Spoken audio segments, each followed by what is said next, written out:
Welcome back, everyone. Ready to dive into something kind of juicy. Today, we're tackling gossip. Ooh, gossip. Yeah, it gets a bad rap, but It does. let's be real, we all love a little bit of it sometimes. I think it's fascinating, actually. It's so much more than just, like, idle chatter. Right. And it feels like gossip is everywhere these days. We've True. got articles here about the psychology behind it, like how it works in our brains, gossip's role throughout history, and even... And how it's evolved. Yeah. In the age of influencers and online platforms like, like... Bois. Yes. Du moi. Exactly. Which Kim Kardashian herself called the Bible. I know. So different from, like, hushed whispers. I know. So different from, like, hushed whispers. Just a huge shift. Yeah. But to really get it, we got to go back to the roots of gossip. Professor Frank McAndrew, he's a psychology professor who studied this a lot, and he says gossip is, like, hardwired into us. Whoa, really? Yeah, like from way, way back, her evolutionary past. So you're telling me those whispers by the water cooler... They're primal. They're primal. Yeah. Back in the day, knowing the social dynamics of your group, like who to trust, who was a potential threat, crucial stuff. Makes sense. So gossip, it was basically social intelligence. So knowing who was, like, hoarding the best berries or slacking off during the mammoth hunt. Exactly. Vital survival info back then. Right. And Professor McAndrew thinks this instinct, this need to know about others, It's still with us. it never went away. It's part of being human.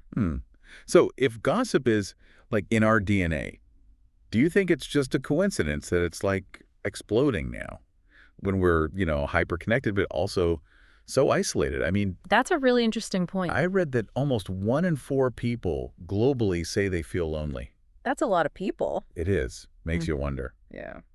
It's Oh. tempting to just label gossip as bad, but it actually has important social functions. Okay, I'm listening.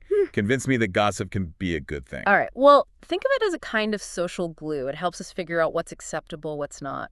And it establishes the norms and values within a group, right? So, like, the unwritten rules. And unwritten rules. Exactly. I like that. Almost like an informal ethics committee for your social circle. Ethics committee. I like that. Right. Yeah. So there's this great example in this article from the Every Girl. Yeah, every girl, yeah. It's about, believe it or not, a debate over whether it's okay to squeeze peaches at the farmer's market before you buy them. Wait, seriously? Yeah. Squeezing peaches. That's so specific. I know, right? But it sparked all this gossip, all this discussion, helping people in that community figure out What they thought was right. exactly right or wrong. Even for something that seems so, Trivial. Yeah. But it shows how gossip helps us navigate those unspoken rules That's and right. figure out, like, where we stand on things, even silly things. Okay, so peach squeezing can be a moral dilemma. You got it. But what about the gossip that, like, makes you cringe a little? Oh, I know exactly what you mean. The stories about someone's bad decisions or, like, those awkward moments. You're telling me, is there any value in that kind of gossip? I think there can be. Sometimes hearing those cringy stories, even if they make us squirm a little, Yeah. they can be a learning experience. Like a cautionary tale, Like, don't do that or you'll end up like so-and-so. Oh, exactly. It's like the book Normal Gossip has the story. It's about this girl who was so into her high school sweetheart. Oh, yeah. It was almost like codependent, Oh, I've been there. And hearing about it, yeah, we might cringe a little. Totally. But it helps us understand relationships a bit better, maybe avoid similar patterns, you know what I mean? Yeah, so gossip can actually be, like, educational in a way. I think so, if we're paying attention, that is. Right. But we also have to acknowledge how gossip is viewed differently depending on who's doing it. Oh, for sure. Like, society tends to be way more critical of gossip when it's women doing it. Oh, 100%. Like, there's this idea that women are more prone to gossip, and it's seen as, like, frivolous or even malicious. Oh, yes. It's so frustrating. It is. Guys can talk about, sports or work drama all day long, and it's like networking or strategizing. Right, but we talk about relationships or social dynamic. And it's instantly labeled as gossip. Then dismissed. Exactly. Yeah. Like, we're not supposed to be talking about this stuff. Like, our observations and experiences are somehow less valid. Yeah. But I've also noticed this trend of reclaiming the word yapping as a positive thing. I love that. Like, women are embracing their chattiness, challenging that whole idea that it's a weakness. Yeah. Taking back that space. Right. To connect and communicate on our own terms. Exactly. It's powerful. Okay, so we've talked about how gossip is, like, ingrained in us, how it helps us bond, navigate social norms, and we even touched on the gender A dynamics. lot to unpack, right? It is, but we also got to admit, Sometimes. sometimes gossip is just plain fun. You're absolutely right. It's entertaining, right? It's a way to connect, share stories, laugh at the crazy things that happen in life, you know? For sure. Like, speaking of fun gossip, remember that episode of Normal Gossip? The one about the queer kickball league? Oh, yes. That was pure gold. It was. Such a good reminder that gossip doesn't always have to be mean-spirited. Right. Sometimes it's just lighthearted and a way to bond over shared experiences. Totally agree. Right. Mm. Sometimes you need a break from all the serious stuff. Yeah, A little gossip can be the perfect escape. I hear you. But let's not forget, gossip can also have a dark side. Oh, absolutely. It can cross the line, become hurtful, even destructive. Yeah. There's a big difference between sharing a funny story about a coworker's outfit Yeah. and like spreading rumors about their personal life, right? Huge difference. And being a responsible gossiper means, Setting boundaries Yes. and thinking about the consequences of what we say. Right. Like gossip in the workplace. Ooh, that's a tricky one. It can get messy fast. It can. If people are more focused on spreading rumors than doing their work, Yeah, that's toxic. it really is. And in those cases, it's much better to address the issue directly, I agree. clear communication. Always better. Way better. So we've established that gossip is complicated. It has good sides and bad sides.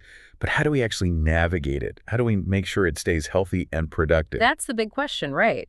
Luckily, Professor McAndrew, he actually offers some advice on how to gossip well. Oh, I like that. Lay it on us.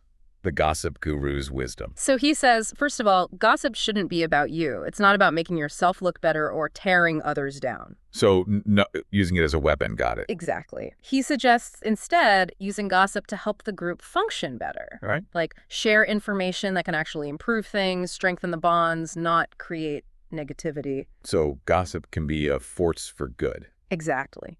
A tool for building a stronger community, not tearing it apart. I like that a lot. And his last point is interesting. He says gossip is actually a social skill. Whoa, a skill. It can be honed. That's wild. I never thought about it that way. It's about learning what's okay to share, how to share it sensitively, and when it's just gone too far, So not about manipulation or anything? No. It's about using it responsibly. Right. It takes self-awareness and emotional intelligence. It's amazing to me how different our perception of gossip can be from the reality. I know, right? We're taught to see it as purely negative, Yeah. but the more you dig into it, The more complex it gets. it really does. And that's what's so great about these deep I dives. love them. They really challenge our assumptions. They do, and encourage us to see things from different angles. Totally. And it blows my mind that something as simple as gossip can have such a big impact on our It lives. really can. It shows how intricate human interactions are. Yeah. So now that we've explored how gossip works today, let's rewind the clock a bit. Okay. In the next part of our deep dive, we'll be exploring the history of gossip. Oh, cool. Yeah. We're going to trace its evolution through different cultures and eras. Fascinating. Get ready for a trip back in time. I'm ready. It really makes you think, how gossip's been around for centuries, I know. Passed from person to person. shaping reputations, Yeah. influencing all these social dynamics. It's like this ancient form of social media, right? Totally. Yeah. Before hashtags and likes. Yeah. It was just good old-fashioned gossip. So let's go back in time then. What was gossip like before the internet? Okay, imagine a time, no mass media. Okay. People lived in smaller communities. Everyone knew each other's business. I'm picturing like a village square Yeah. where news spreads through whispers and hushed conversations. Exactly. Gossip was the main source of information. And Okay. entertainment is how people stayed connected, knew what was going on. Like the town crier, but with juicier details. Right. And it wasn't always bad either. Gossip could actually enforce social norms. Oh, how so? Well, if you knew everyone would be talking about your bad behavior, you might be less likely to, To step out of line. Exactly. It's like social control through gossip. Right. But of course, there was a darker side too. I mean, spreading rumors back then could really damage someone's reputation. Yeah, the stakes were higher when information spread by word of mouth. Absolutely. False rumors could have devastating consequences. It makes you wonder how things changed with the invention of the printing press Oh, yeah. and the rise of mass media. That was huge for gossip. Suddenly, information could spread much faster, reach a wider audience. Right. And then newspapers and magazines, they started publishing these gossip columns, Oh, yeah. fueling this fascination with the lives of celebrities and socialites. So it went from, like, local pastime to national, even global. Yeah. And it's interesting how technology has always been linked to gossip, right? It's true. From the printing press to the telephone, radio, TV, and now the internet and social media. It's like gossip has always been at the forefront of communication. It's so true. And now everyone has a platform. Everyone. Which brings up all these questions about responsibility, you know? Yeah, with so much information out there, how do we know what's true? Right. What's exaggerated, what's totally made up. It's tough. We're in this age of information overload. We are? And that's why things like critical thinking and media literacy are more important than ever. I agree. We can't just believe everything we see online. Especially when it comes to gossip. Especially gossip. We've talked about technology, but I'm also curious about how our understanding of, like, the psychology of gossip has changed over time. Ooh, that's a good one. You know, for a long time, gossip was seen as purely negative. Yeah. It was associated with, envy, pettiness. Being mean. Exactly. Hmm. But more recently, researchers have started to recognize the complexities of gossip. It's more nuanced than we thought. Way more. They're starting to see the potential benefits too, the social benefits. And this shift in perspective, it aligns with the rise of positive psychology, this focus on understanding human strengths and well-being. Interesting. Yeah.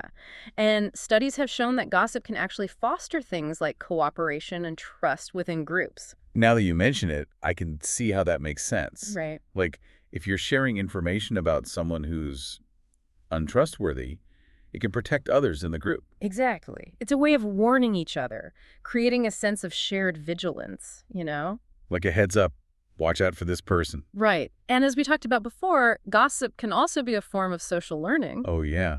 We learn from each other's mistakes. Even if those mistakes are shared through gossip. It's those cautionary tales again.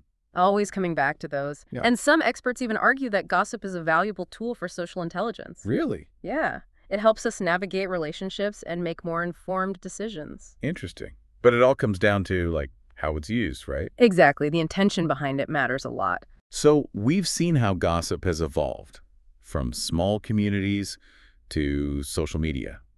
What do you think? What's the future of gossip?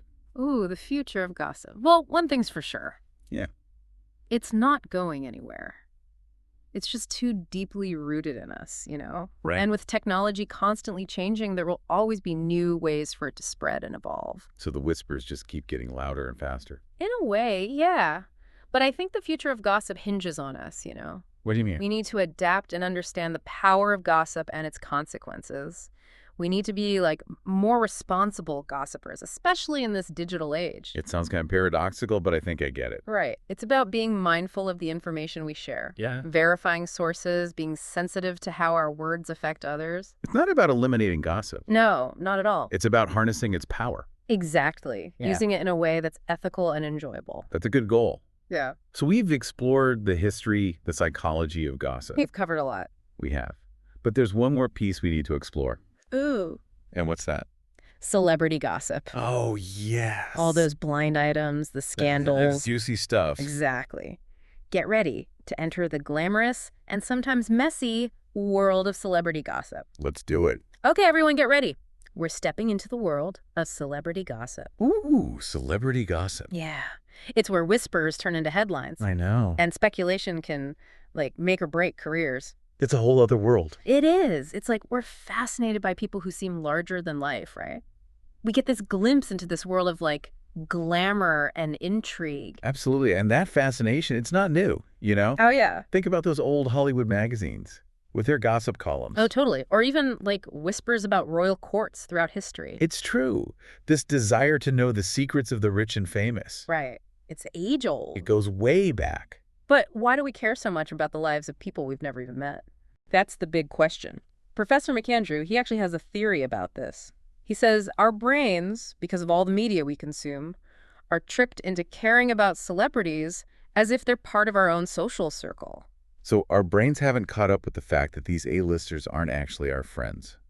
Not quite. We see their faces, hear their stories. Yeah. It creates this illusion of intimacy, like we know them. It's like we have those, what are they called, parasocial relationships? Yes, parasocial Like with relationships. characters in our favorite TV shows. Exactly. We feel like we know them even though we don't. And that makes their lives even more interesting. It does. Their successes, their failures, The trauma. all the drama. It feels personal even though it's not.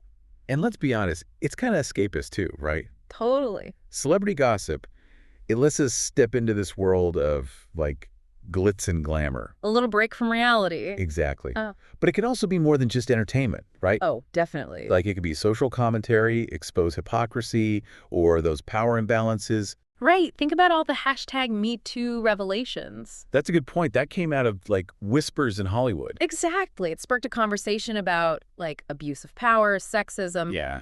Celebrity gossip can be a catalyst for change. It can, but it can also be really damaging, It definitely can. especially when it's based on, like, rumors and speculation. Yeah, without any regard for the truth. And sometimes it feels like that line between harmless fun and just, like, being cruel, it gets blurry. It's a tricky balance, and I think it's up to us, the consumers of gossip, to be more aware, you know? Yeah, like we can't believe everything we read. Exactly. We have to think critically, consider the source, For sure. and remember that celebrities, they're still human beings with feelings. Absolutely. It's easy to forget that when they're portrayed as these, like, larger-than-life figures. Yeah, we have to maintain that empathy, that respect. Even when we're enjoying the gossip. I've also noticed that celebrity gossip often reflects, like, our own anxieties as a society. Oh, that's interesting. Like a mirror. Right. Yeah. Like, our obsession with celebrities' bodies and weight, Totally. it says a lot about the pressure on women to look a certain way. Right. Or all the focus on celebrity relationships. Maybe it's because we're all, like, navigating love and commitment in this crazy modern world. Yeah, it's like celebrity gossip gives us a glimpse into, like, the collective psyche of society. So it's more than just entertainment. Way more. Well, wow, we have covered so much ground in this deep dive. We have. The history, the psychology, the sociology of gossip. We've seen where it comes from, how it works, how it can be both good and bad. It's been quite the journey. I learned a lot. Me too. Yeah. Any final thoughts? What do you want our listeners to take away from all this? You know, for me, it's realizing that gossip is just part of being human. It's not going anywhere. It's Yeah. been with us forever. It'll continue to shape how we connect. And the key is to be aware, responsible, and maybe even have a little fun with it. I like that. Instead of fearing gossip, let's learn to engage with it in a way that's both enjoyable and ethical. Exactly. Let's embrace the complexity, be mindful of the impact, and maybe even use it to create positive change. Couldn't have said it better myself. Mm-hmm. This has been an amazing deep dive into the world of gossip. Thanks for having me. It's been a pleasure chatting with you. And to our listeners, thank you for joining us. We'll leave you with this. How can you use what you've learned about gossip to improve your own relationships, navigate social situations, and maybe even make the world a little bit kinder? Think about it. That's a great question. Until next time, happy gossiping, everyone.